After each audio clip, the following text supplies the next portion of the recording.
Oh man, oh my god, I swear to god, it's like every Thursday for the last, I want to say 3 weeks with MMA, it's just like the whole world just goes crazy and something happens, something groundbreaking, something news-breaking happens, and most of the time it seems to involve Chael Sonnen. So, first of all, we have this nonsense with Vanderlei Silva not wanting to do a test and running away. Then we have Chael Sonnen failing it. No, we have Vitor Belfort stepping in, and then it comes out that Vitor Belfort failed the test in February. Then we fast forward to this week, and Chael Sonnen failing a test and having to do a video on that. And I wake up this morning, go to the gym, come back, and Chael Sonnen has now retired, and it is absolutely crazy. The way. Well, I know this more than anyone. The way things can change just like that in the matter of a day and 2 days. The way things change and the way people's perspectives change so quickly are absolutely crazy as a reaction to certain circumstances. So we all know, pretty much, we're all in the know that there was this failed test for a banned substance that Chael Sonnen was taking to cycle off testosterone, because he'd been doing testosterone replacement therapy. We know that years before it had come out that Chael failed the test, his testosterone was too high, and he was doing TRT, and his system was found to be higher than what they had in their criteria. We all know that. We know he'd been doing TRT for a while. We know that he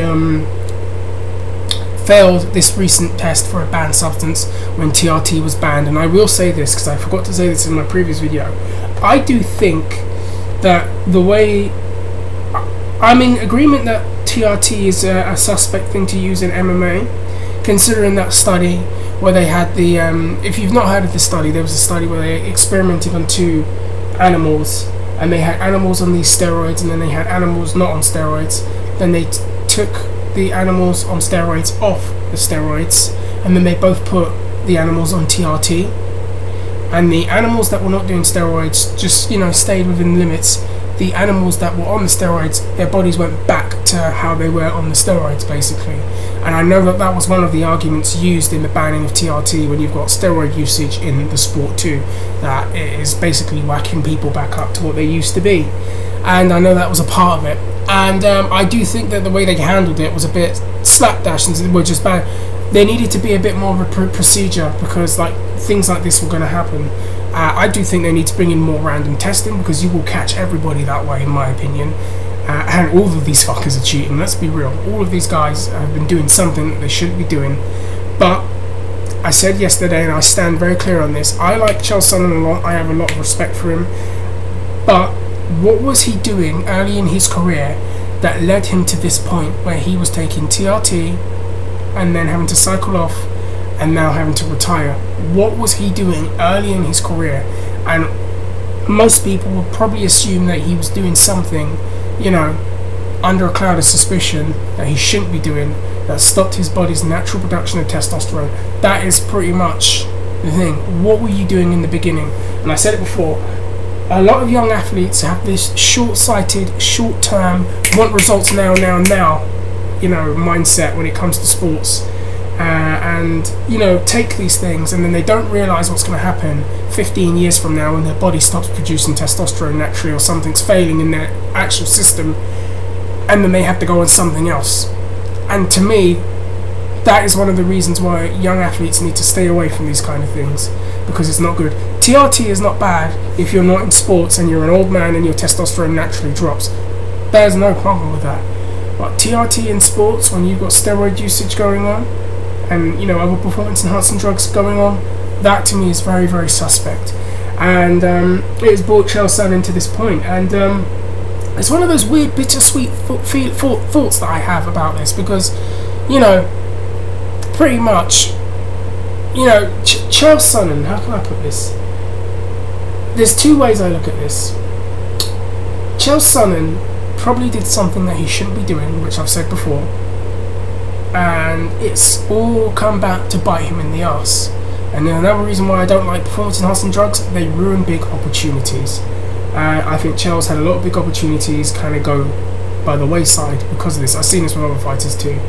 and then there's that way of looking at it. If I look back at his career and what I think, because I've watched quite a few of his fights, but he didn't really ring a bell with me until he was in the WEC when he was he went down to middleweight.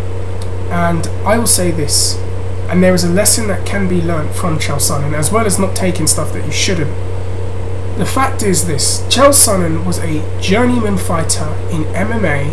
He wasn't the bright prospect in Team Quest, because I believe that's where he trained for a while. You know, he was always overshadowed. Dan Henderson, Randy Couture, Matt Lindland, those guys, those were the stars. Chael Sonnen was the guy on the rise. Chael Sonnen, I remember, fought in the UFC before as a light heavyweight. I remember Chael Sonnen fought Jason Mayhem Miller years ago when he was like a teenager, I think.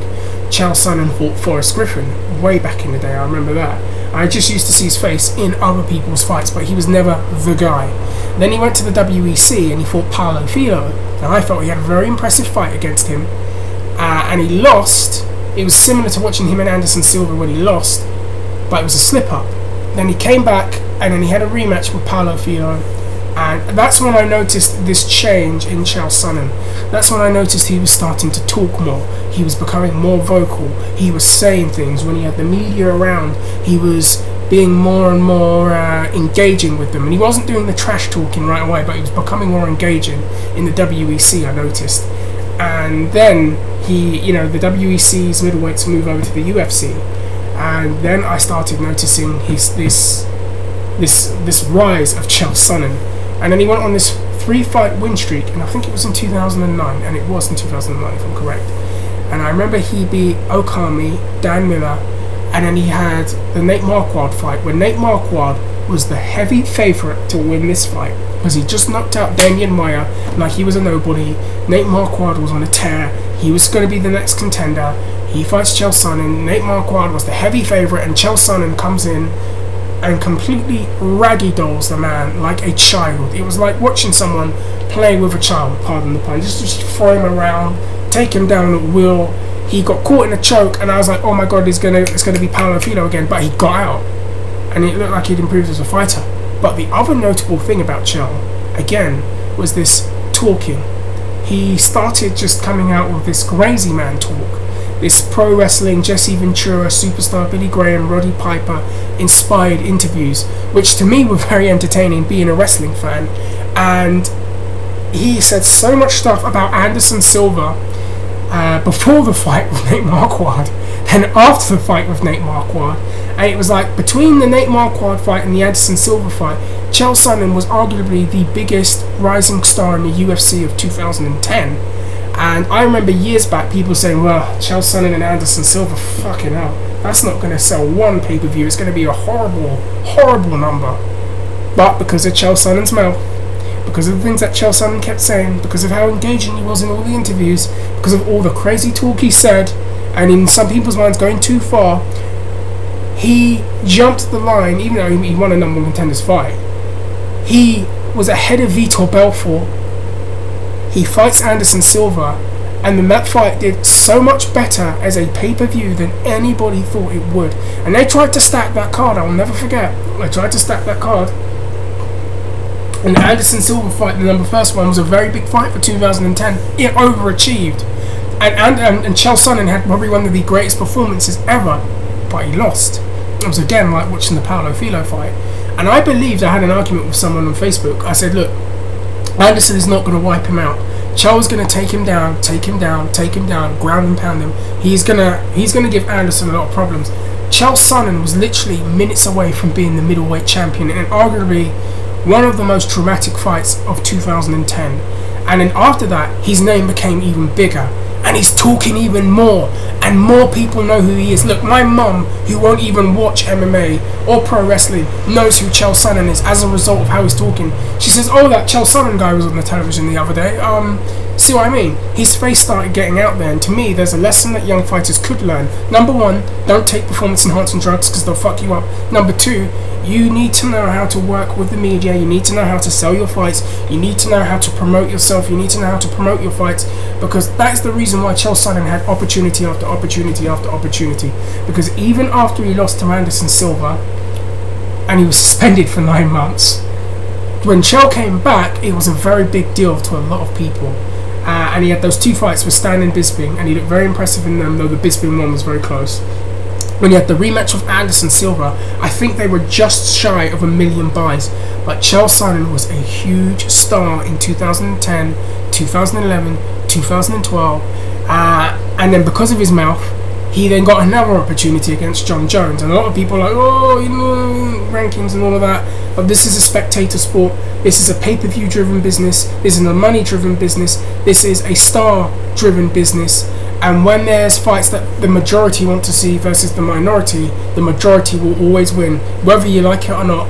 And people wanted to see Chael Sonnen and John Jones, and then that fight happened, and then that did very, very well. And to me, there's that lesson there. You know, all these fighters think it's disrespectful to call someone out. Oh, it's disrespectful to the sport, it's bad for the sport. Fuck off. Get the fuck out of here. Look, you get the microphone, you speak up, you say, I want to fight this guy because it would be a great fight. You don't have to talk trash, but you want to fight this guy because it would be a great fight. And to me, Chael Sonnen made the most of his opportunities. He never won the world title. He was very, very close to at middleweight, very close to. And maybe in some people's minds, they think he was the WEC middleweight champion, and I do think he was robbed, considering Paulo Filho didn't make weight, and that was really bad. But Chael Sonnen will be probably one of the... He's like the Roddy Piper of MMA in a sense. One of the biggest stars that never was the world champion in the sport, but was so engaging and so charismatic and so charming and so... Even though he did wrong things, he had a way of kind of putting a spin on it where you're like, Chael was alright actually, yeah. He was a genius interviewer and a genius talker, and to me that's the reason why a Chael Sonnen got more opportunities as opposed to a John Fitch, because of how Chael talked. And to be honest, they kind of fought in the same way a little bit at times, but because of how Chael was in the interviews, and because he kept driving the issue and, you know, knowing how to ham it up and knowing how to like get people talking, that is why Chael will be remembered more so than the best technical fighter in the world. The majority know who he is over the minority, and it's a shame. It's a real shame that his career had to go this way in a sense. He feels he's doing the right thing, and I kind of did say yesterday in my video, if it's going to become an issue, then you may as well stop competing. So in a sense, I'm not surprised, but I will say this: what a crazy couple of days it has been. What an absolute crazy couple of days, weeks it has been in the sport of MMA. And how am I going to wrap this up? I'll wrap it up by saying this once again: if you're a young athlete, just work hard, train hard, eat proper food, get the proper rest, get the best training that you can get, constantly evaluate and assess what you're doing in the ring or in the gym. Always look to add new things in. If you lose that fight, you don't need to take the performance enhancing drug route. Just shake the man's hand. He was the better man that night. Go back, train smarter, and you know, you can always come back. You don't need to take performance enhancing drugs, and you see what's happened to a lot of careers. And if Chael Sonnen was doing a performance enhancing drug, and we assume he was before the TRT, then in the long term it's hurt his career and hurt his image a little bit too. But then on the other hand, you also look at this, the young fighters could learn from him in those two ways. Number one, not taking drugs, and number two, being far more engaging in the interviews and stop doing this, I didn't want to do the interviews, you know. Chael will be remembered more so than most fighters for good and bad reasons. And as a fan of his, while I don't agree with everything he's done, I want to say thank you for all the hilarious interviews, the great fights, the wonderful moments, and it's a shame that his career went that way in a respect when it came to the whole TRT and performance enhancing drugs. Guys, I'm going to stop, I'm going to leave it there. Now it's up to you. I want to hear what you have to say about this retirement. What do you think of the whole situation as it's happened? What do you think of Chael Sonnen as a fighter and as a person? What do you think of his career? Let me know all that you think, feel, and want to express, and please subscribe to my channel. Guys, take care, love you, and bye.